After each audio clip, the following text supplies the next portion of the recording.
Hello, and welcome to the Tactical Business Podcast. I'm your host, Wade Skalsky, and today I'm speaking with Mr. Ward Brien from Sniper Tools Design.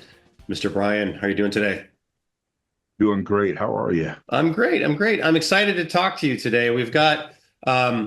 There's been a big shift in sort of precision shooting in the industry, so there's a big demand for sort of this type of content. So I'm excited to learn more from you today. So the first thing I want to start with is how did you sort of the backstory of how you got into let's talk about Sniper Tools Design first. How did that company come to be, and how did you become the president of it? Sniper Tools started where I bought a rifle from a fella right around 1996 or 1997. And, we used to do quite a bit of shootings, angle fire shooting. And one day this fella showed up with this carpenter's level on the side of his rifle.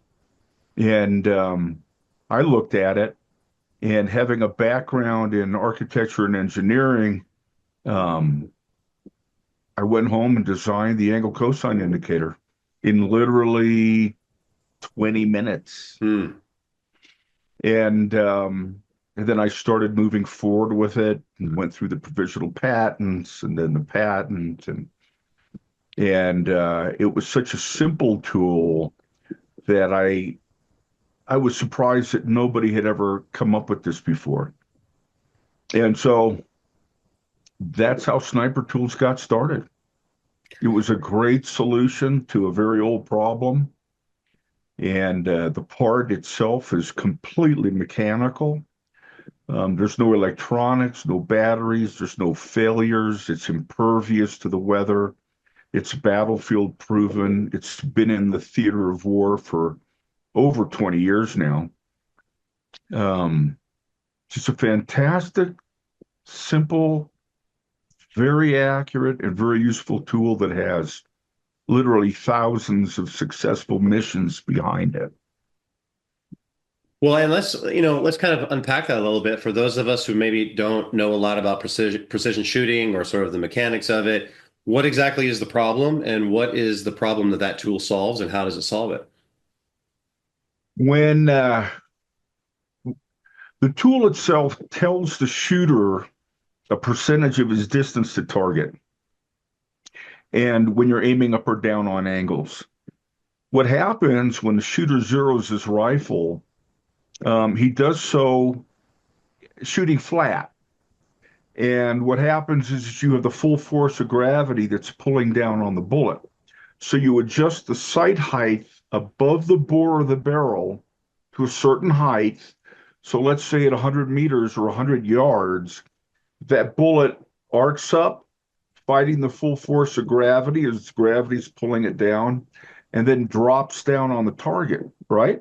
Yep. But when you aim up or down on angles, almost 100% equally, there may be a 2%, 1.5% difference between up and down, maybe. But what happens is the forcefulness of the gravity on the projectile depreciates. So as an example, if you're aiming up on a 500 degree on a 45 degree angle, and you're shooting at 500 yards or meters, you would multiply that cosine 0.7 times 5 for 500, and you're corrected for gravity distance is really 350 yards or meters. So obviously, if you don't make that correction, you're going to miss high. And that's a really big deal when you're a serious hunter and you've just spent $40,000, $50,000 to go to Asia and hunt Marco Polo sheep. And then so I understand the problem, and then how does the tool solve that problem basically? Because you said it's mechanical. So like, is it something that mounts on the rifle, or is it something that you have with you, or how does that work? It can mount on the scope, it can mount on the rifle on the Picatinny rail. So companies like Badger Ordnance and Spur Mounts, they manufacture a part that attaches to the mount or to the rail where the angle cosine indicator will sit on the side of the weapon. The Americans and most of the Europeans put the angle cosine indicator on the left side of the rifle. The Austrians shoot it on the right side of the rifle. But it's such a simple tool that there's a little drum inside.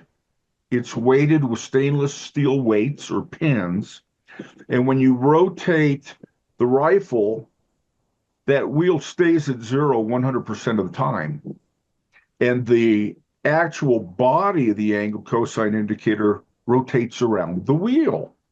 And on the outside of the angle cosine indicator are the cosine numerals.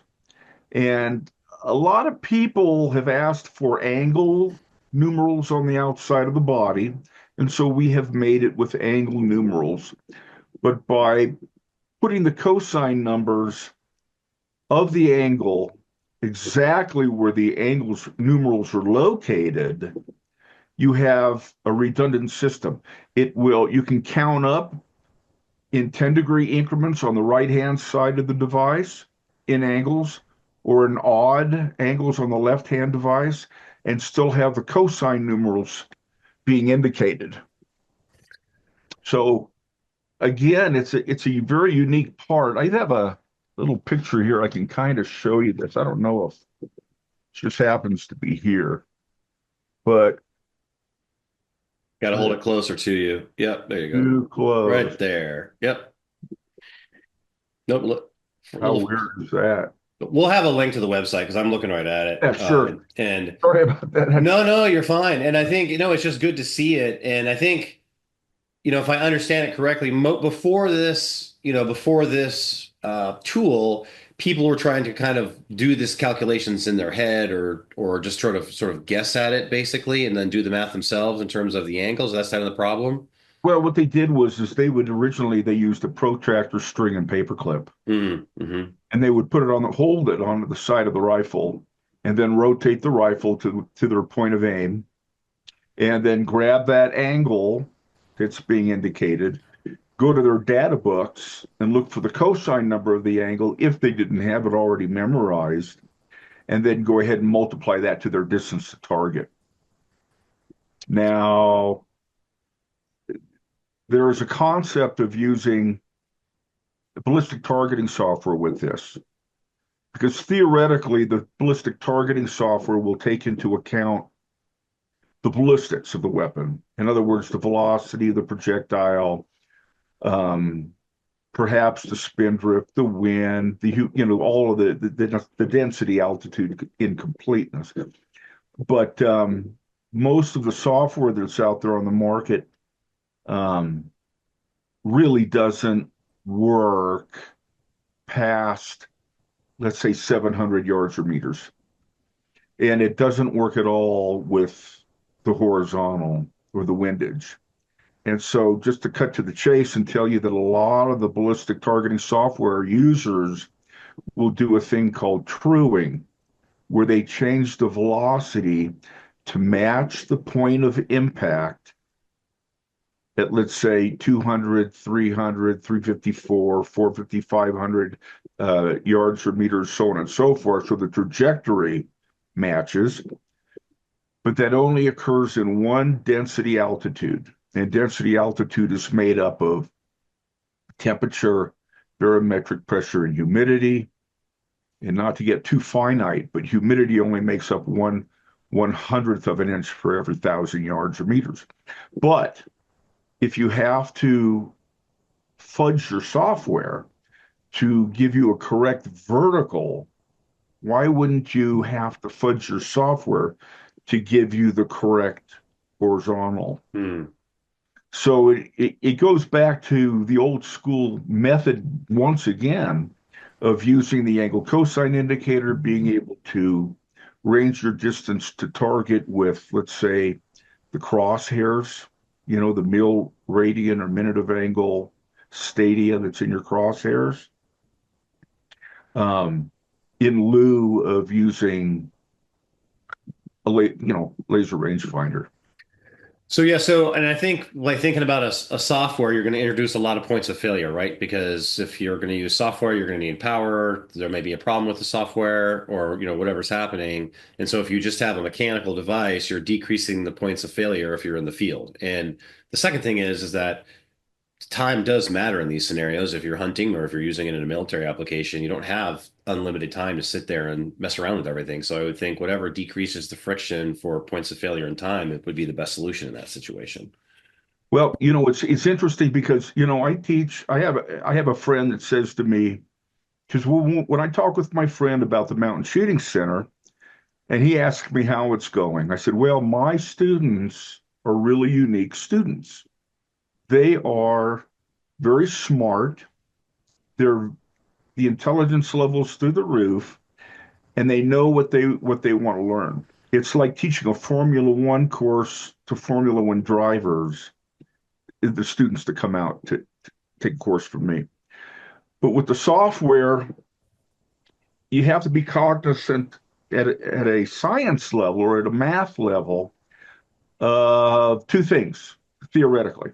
One is that with a handheld unit, they have what's called a fixed point processor. There's two kinds of processors out there, a fixed point processor and a floating point processor. And on your computer, your desktop, you have a floating point processor. And that allows you to crunch numbers and accounting numbers and graphics and all kinds of stuff. Where a fixed point processor, you're limited to a certain amount of processing. And when it comes to the equations that are needed in a handheld unit on that ballistic software, there's a thing called mantissa digits. And mantissa digits are all the numerals to the right of the decimal point of the representation of a logarithmic equation. And that mantissa digit string gets so long that the fixed point processor cannot calculate all the numbers. And so they truncate that string of numbers randomly 100% of the time. Hmm. So if you took a handheld unit and you kept hitting the solve button, it's going to give you a different answer every single time you hit that solve button.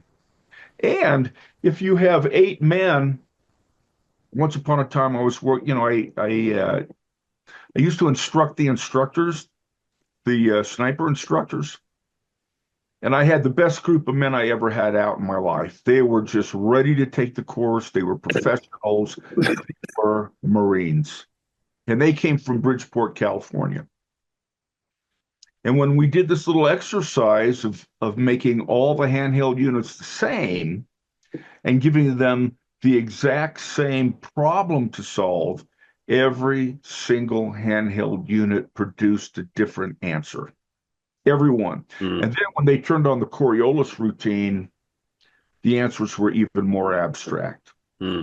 So, when you get down to the finite analysis of what's going on, you have those that have taken a class from me or one of my instructors, and they understand what precision really means and the underlying elements of how to reach that level of precision.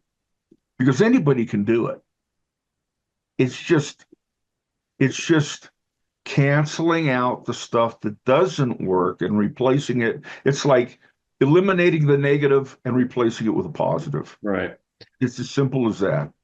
Well, I mean, so now we've got a really good sort of macro view of the product and the problem that it solves and how it solves it. So now I want to kind of pull us out of that granular look at it and go more towards the business side of it. So you invent this product, right, 20 years ago or so. And, it's like you said, you're surprised that no one else has done it, but it's not, you may be easy to you, but it seems rather complicated to a layperson who's not an engineer, right? I'm a lawyer. That's why I didn't like math or science, right? So I went to be a lawyer. And so you've created this product. How did you go about bringing the product to market in the beginning? And then how did that change over time?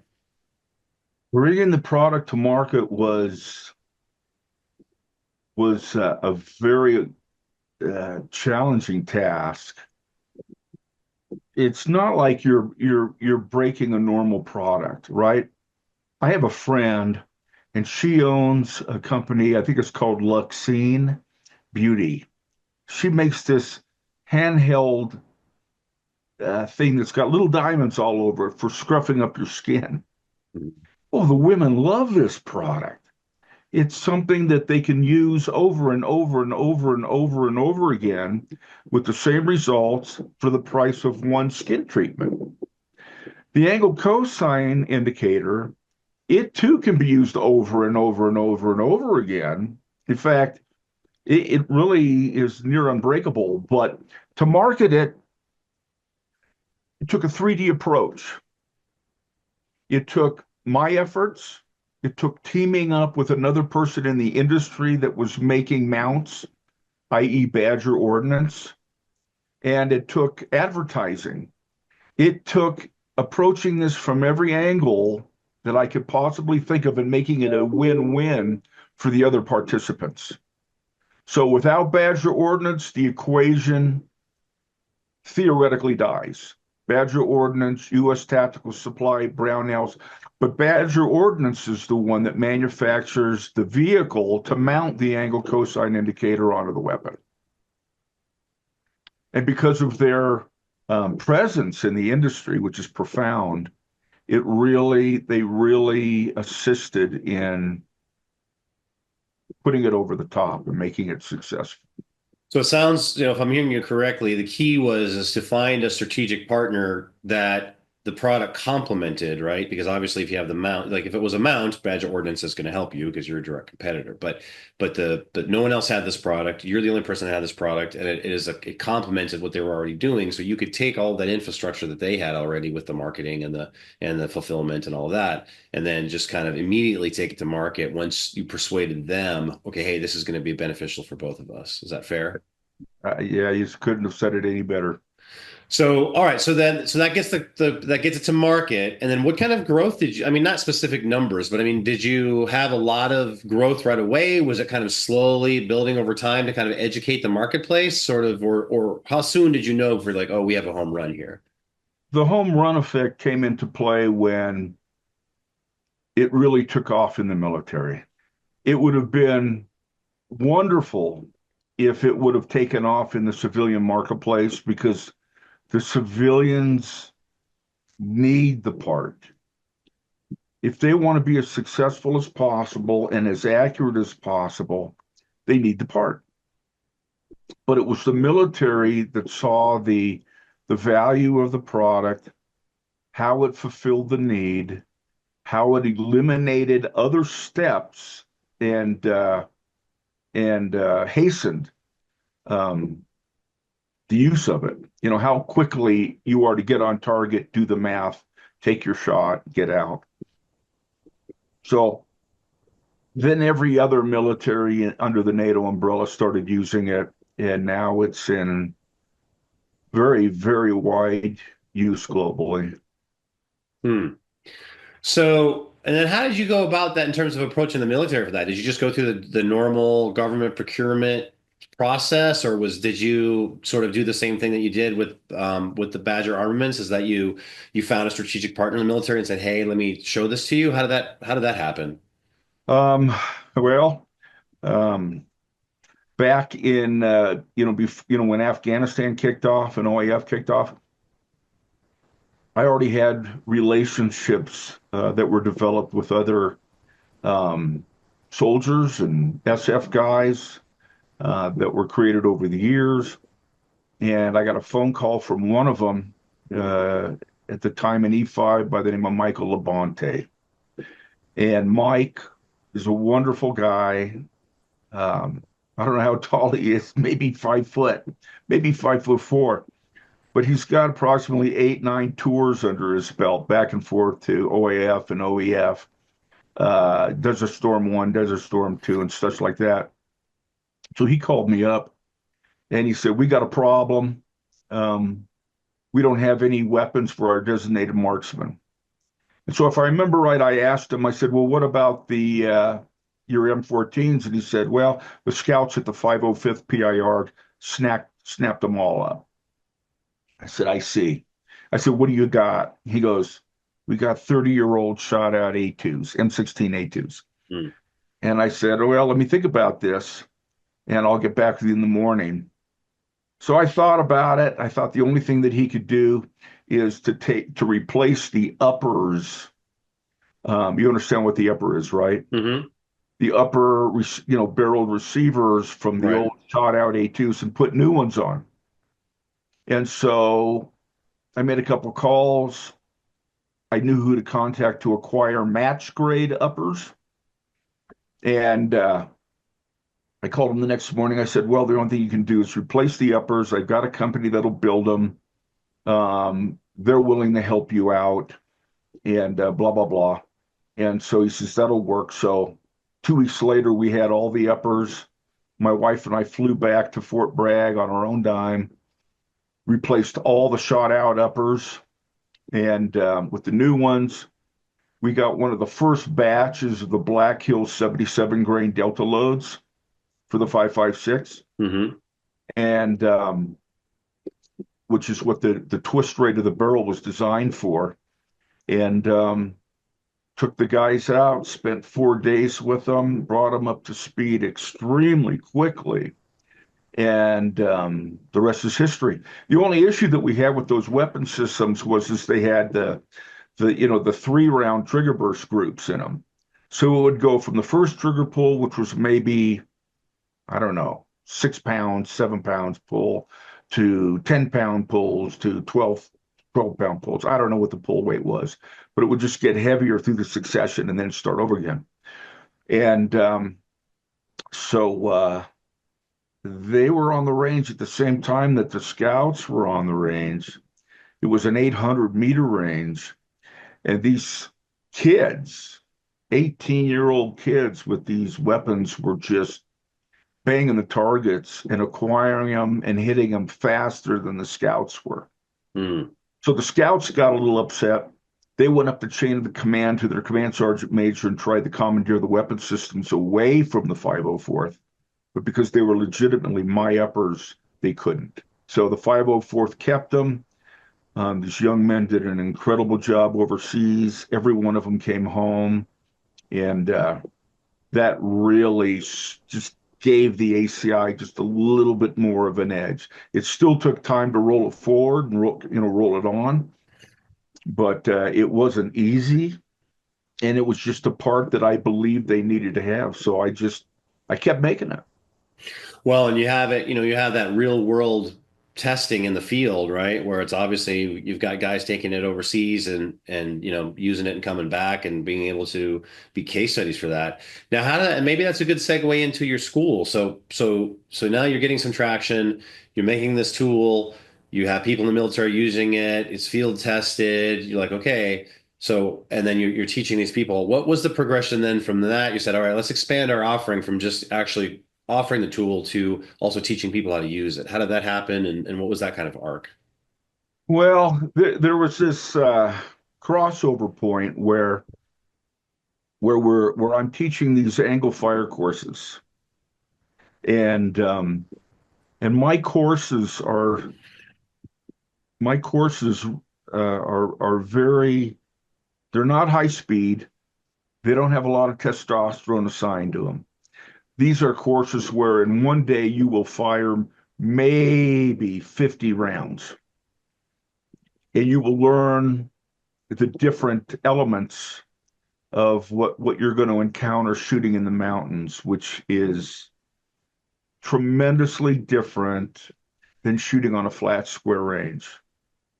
So when you're shooting on a flat square range, you usually have one, two, or three different, let's just say, planes or wind vectors, but they're flat.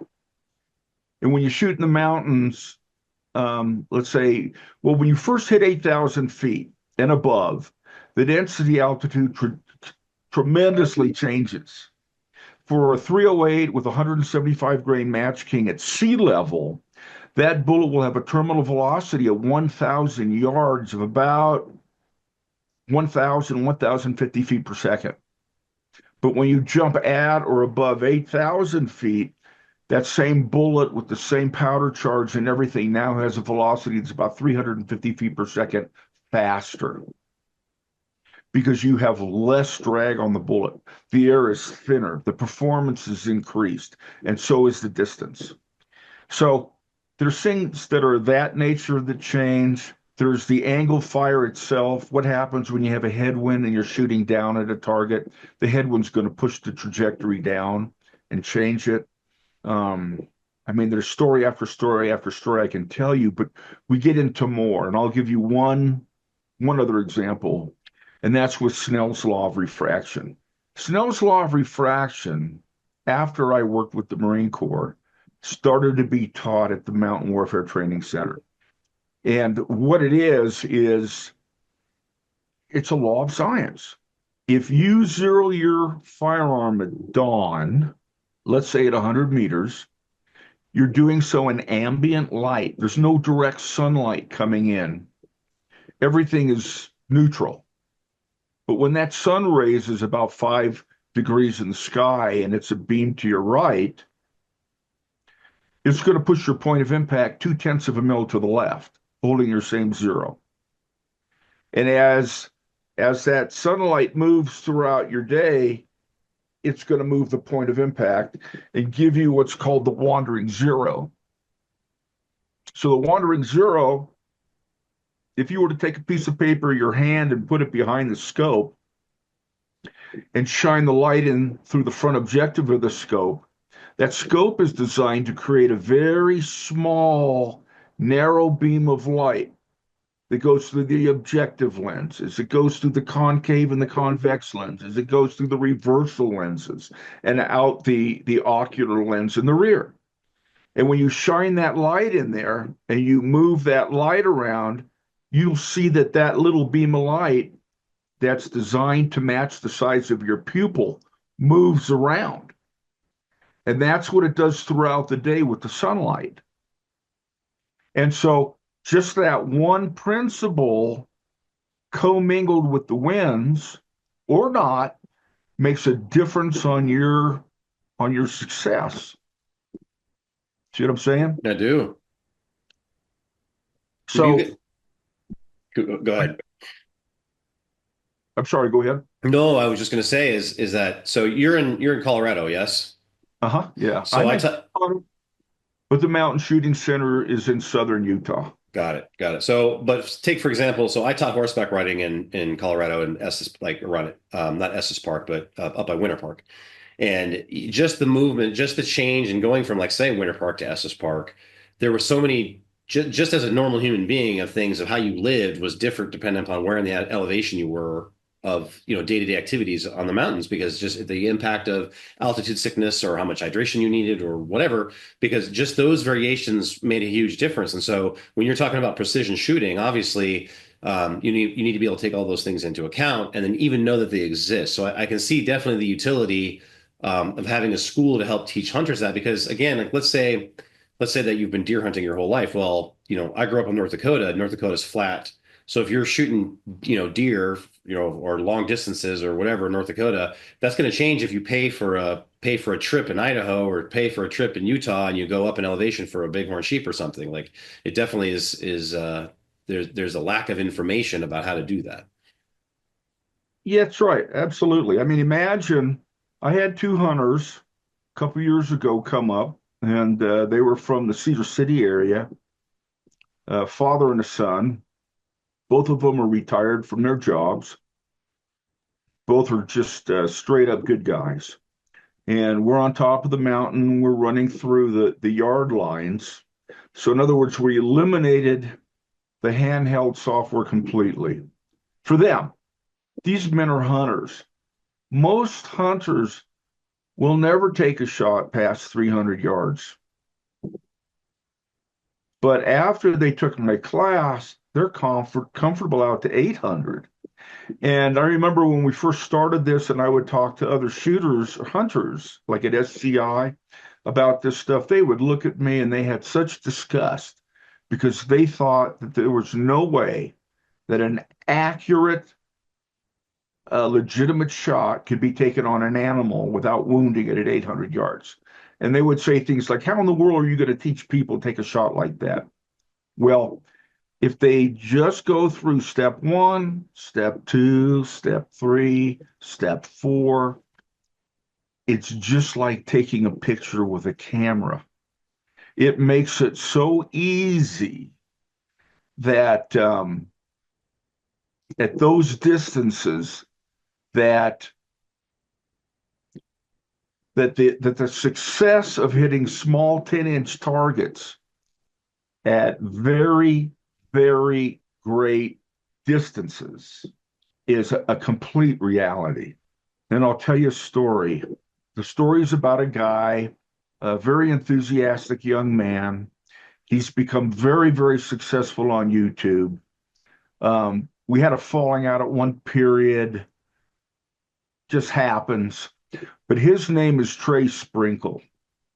Trey owns a YouTube channel, I think, called The Last American Outlaw. It's a very, very entertaining YouTube channel. If you want to enjoy something and get a good laugh, go watch it. He's phenomenal. He's excellent at what he does. And I just, he's matured very well.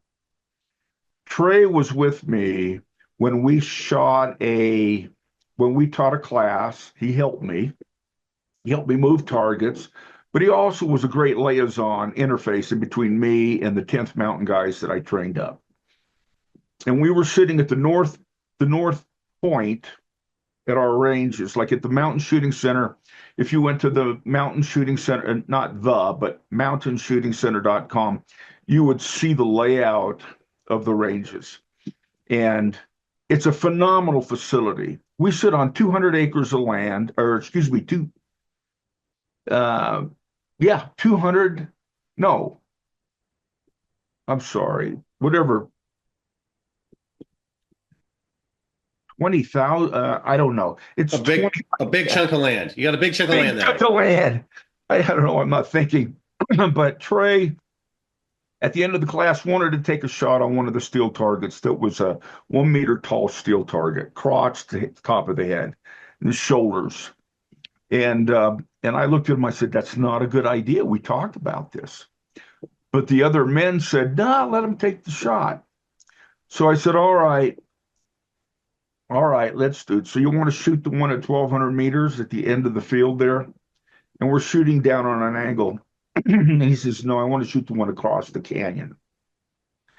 And I just looked at him, and it was 2,320 meters Mm. across the canyon. And he was shooting a 6.5 SAUM. So he's shooting 142 grain Sierra Match King at that distance. And so, I validated the wind. I used the software that I have, which you can't get, which is the only software on the planet that works and works extraordinarily well.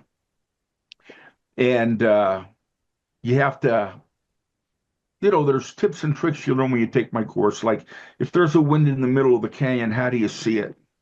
How do you cancel it out? How do you know it's there? Well, we know how to do it. So I got the wind down. I gave them two different holds for two different winds, just in case the one wind changed in effect, because the wind changes every 3 to 6 seconds. And so I gave him the first hold. I told him what it was. I gave him the second hold, told him what it was. I got him in standby, told him to send it. It was 5.5, 6 seconds easy to the target as we all watched the projectile. The first projectile hit right here on the collarbone. The second follow-on shot was right here. Mm. And so, was it a killer round? I mean, if it would have hit him in the head, maybe. But the fact of the matter is that there's easy ways, if you're, if I had a friend tell me once, and I don't want to put anybody down, but he said, Ward, be thankful when you get to work with people who were sixes and sevens, because most aren't tens, they're twos and threes. And if I get people that come out to my class that are sixes and sevens or tens, we're going to have a phenomenal class. And you're going to learn how to just be super effective. And yeah, and I think I can hear from your voice that you really do enjoy the class aspect of it. And was that when you started the company and started with Sniper Tools Design, did you think that you were going to eventually teach a class like that, or is that something the class just kind of came organically after you started the company? I started teaching the classes right away. Mm. I mean, it was like the angle cosine indicator and going to work with the 504th was just happened at the same time. And so at the time I was living in Southern California, and I would hold little weekend classes at like Angeles Shooting Range or at a place to shoot in Valencia. I've been there. I lived in Valencia. Oh, I've been did to, you? yeah, I lived in Valencia and I've been to Angela's shooting range.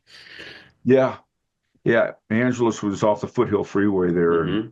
you know, but I did teach classes. I had people come out and I was traveling to teach classes. And it is something that I have held on to over the years, um, because it's something that I was born to do. I think that I have the mantle given to me to be an instructor.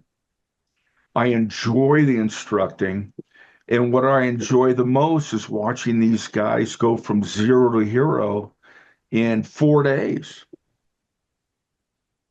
That's one of the things too. I think that's really starting to or that has maybe transformed precision shooting over the last whatever number of years is that the manufacturing of firearms at every level has really increased, right? So it used to be you'd have to spend, and you still have to spend a lot of money on a good, if you're going to compete or whatever, but you can get some, decent, long range rifles now for it's not going to break the bank and be a very accurate shooter at a long distance, right? If you kind of deploy the type of type of tools that you're talking about. I mean, is that something that you're seeing, or is everybody that's coming on your classes has like this gooch gear, right? Or is it the other way? Well, it depends on the class. Um, usually, number one, I usually start off charging a lot of money for the class. I'll tell the people that want to come out, it's $1,000 a day with a 4 day minimum. And that puts the class just over the top for most of them. Do I want to do that? I only want to do it to weed out the people. How badly do they really want to learn how to shoot? And if they don't want to learn, then I got the wrong guy or the wrong group of guys. The second thing I do, and I'll negotiate that price. If they're really interested and they really start talking to me, we spend an hour or two on the telephone, I'll negotiate that price down. However, I set it up so that they have to put their group together because I don't want somebody that's very advanced, that's ready to learn uh, the real information with someone that's just starting off. It just ruins the continuity of the class. So I'll tell a guy, you put 4 students together, I'll come out and meet you in Utah, I'll teach the class. And so some guys will show up with hunting rifles. And what I mean by hunting rifle is they'll have a hunting weight barrel that's super light, a super light Macmillan stock. I just had a uh, friend of mine here who's a former very, very, very high-ranking officer in the military. And I built a firearm. I had a firearm built for him when he retired, and it's a hunting rifle, the Night Force 2.5 to 10 power scope on it, minute of angle reticle because that's what he's used to working in. And you know, every year since he's had that rifle, he's come back with an elk or a deer or what have you. He's been very, very successful with it. The The more sniperish the rifles get, the heavier they get, the heavier the barrels are. And what that theoretically means is that every barrel, when that bullet comes out of the muzzle, it has a tiny bit of whip rate to it. And metal or steel, depending on the stainless or chromoly, it has a thermal expansion and contraction rate, um, and a memory like an elephant. And so when you get these really, really lightweight barrels, um, it'll be good for 2 or 3 rounds, and then it'll start, heating up. So it's not good for anything more than a few rounds. Hmm. The heavier barrels, they don't whip as much, and they stay more static. And there's optical stuff that happens with these barrels also. I mean, if you're shooting in the wintertime, with snow on the ground, and let's say you're in Craig, Colorado, and let's say it's 4 degrees outside, you're on an elk hunt, and you take one shot. If you're 600 yards or further away from that animal, you can take several shots. You're not going to spook the animal, right? So you take the one shot, the barrel's still cool. You take the second shot, now the barrel's going to start to heat up. And what comes off of that barrel? You've got that mirage, that heat signature. And what is that doing when it's commingled with your optics? It's going to throw that group off. So if you were to shoot with a slight breeze, you're going to counter that mirage coming off the top of the barrel. So there's different things you learn with different barrel weights and different types of Yeah, weapons. it's a rabbit hole for sure. I mean, and that's the benefit of you don't know what you don't know, right? You don't know even what factors that you have to deal with in taking a class from someone like you, or in a 4-day course. You're going to get that all figured out for whatever you bring. So I mean, I guess we're kind of coming up on time on here a little bit, but I wanted to ask you, so where do you see where do you see your business going, and what are the plans for, like, let's say, the next 3 to 5 years? I mean, is it sort of you're going to keep doing what you're doing, or do you have any sort of other new plans or initiatives that you're launching, or are you just like, hey, I've got my system down, I'm doing the class, I've got the sniper tools design company going well. So where do you see yourself in the next 3 to 5 years?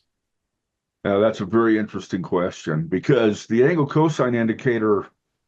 um, the angle cosine indicator is an absolute necessity.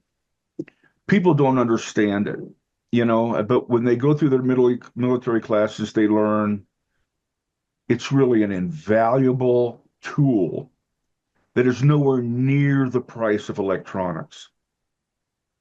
So I see the possibility of the angle cosine indicator and sniper tools growing in the hunting community if the hunters would simply learn how to use this. Hmm. And if they were focused and if they were educated with it. And when I say education, it immediately throws the hunters over the top because they want to go out on their once-a-year vacation. They want to shoot their elk or their deer or what have you and come home and have a great time. Then you have the real professionals, like I'll say Brien Martin, Pete Martin. Pete Martin's a retired assistant fire chief, or Daryl Nobis out of Lawton, Oklahoma. And these guys, they just love to hunt.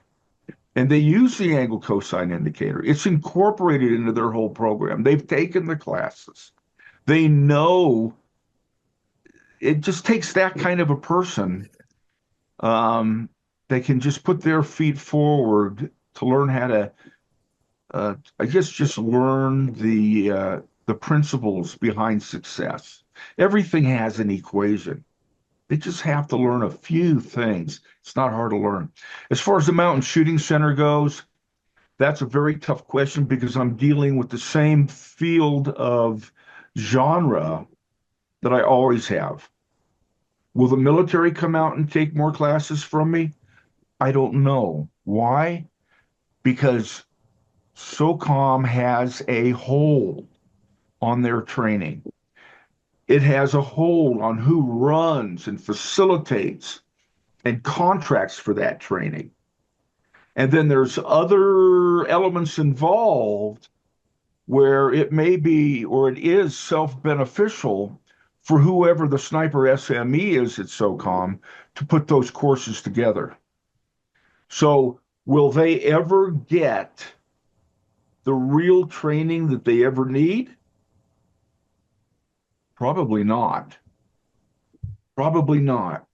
But there are, I'll tell you a quick story about the Mountain Shooting Center, a time when I thought I cracked the code. I had the instructors come out from the Marine Corps. These men were absolutely solid, educated. They were intellectuals. They had questions. They had a very, very difficult time hitting their targets at certain distances.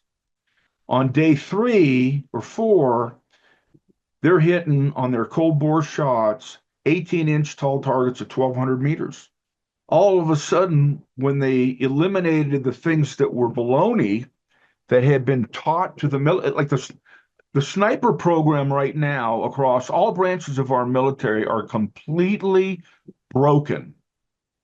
These men deserve respect for doing the work of war, and they've got the guts and the backbone to do it, but they haven't been taught what they need to be taught for their success, for their mission success. So when these Marines came out and they took this course from me, at the end of the course, they said a couple things. With smiles on their faces, they said it was the best class they ever took. It was the best time they've ever had since they were in the Marine Corps. They were failing over 50% of their students, and now they know why. And these men were hitting everything that they could hit out to 1 mile with 308s in the mountains. And when you go back to the weapon systems, a Savage tactical M110, the bolt guns in 308, what a phenomenal gun that bolt action rifle is. But because they don't have the right people on the board of directors and selling to the military, they're not a military sales item in this country, but a great, great rifle. Which Savage? It's I think it's called the Tactical M110 or Tactical 110. M110, 308.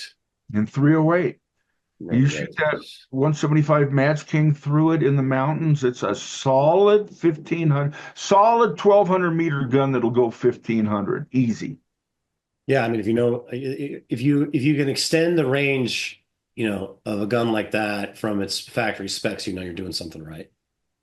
Absolutely. Well, Ward, I've really enjoyed talking to you today. We're kind of up against time. How do people find you? So, snipertools.com is the website for snipertoolsdesign.com, or Sniper Tools Design Company. Snipertools.com is the website. How do people get a hold of you directly? And go ahead and give the any socials or the website for the school as well. Sure. The school website is mountainshootingcenter.com.